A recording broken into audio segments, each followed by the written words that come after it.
Salut à tous. Aujourd'hui dans cette vidéo, nous allons parler de ce qui se passe actuellement au Sénégal. Il y a plusieurs façons d'aborder la situation, mais prenons du recul et analysons les choses en profondeur. Comme le disait l'un de mes professeurs en géopolitique, la géographie est le destin. Le Sénégal a une géographie très particulière, étant situé face au Brésil.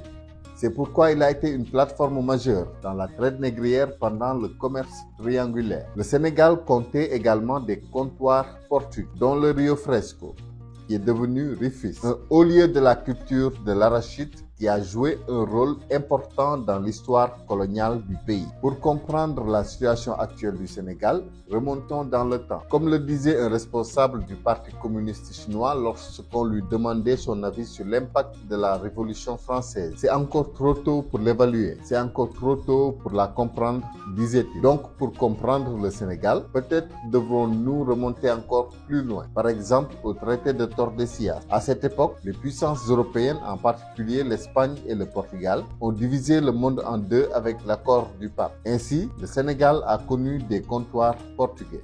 Mais ce qui est intéressant, c'est que le Sénégal est lié à la destinée de la France et vice-versa. Par exemple, De Gaulle a failli se suicider au large de Dakar pendant la Seconde Guerre mondiale, lorsqu'il a échoué à prendre le contrôle du Sénégal et de l'Afrique occidentale française. Cela montre le lien profond entre le Sénégal et l'histoire de la France. Cependant, le problème fondamental auquel nous assistons actuellement au Sénégal est que le pays est dirigé par un dirigeant qui lui-même est dirigé. C'est le problème général de la France-Afrique, bien que celle-ci soit en train de se perdre progressivement.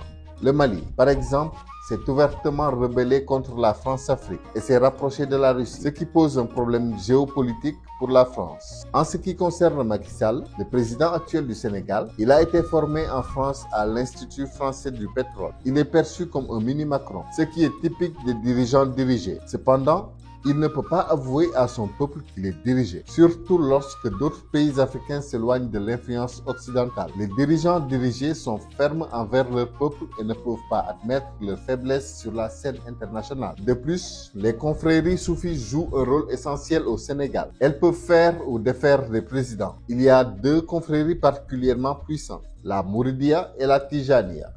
Elles ont une influence considérable et de profonds liens religieux avec l'islam. En résumé, la situation actuelle du Sénégal est complexe et influencée par des facteurs géopolitiques, historiques et religieux. Les relations avec la France, l'évolution du Mali vers la Russie et l'influence des confréries soufis sont des éléments clés à prendre en compte pour comprendre la situation actuelle. J'espère que cette vidéo vous a donné une meilleure compréhension de la situation au Sénégal. N'hésitez pas à partager vos réflexions dans les commentaires ci-dessous. Merci de m'avoir suivi et à la prochaine.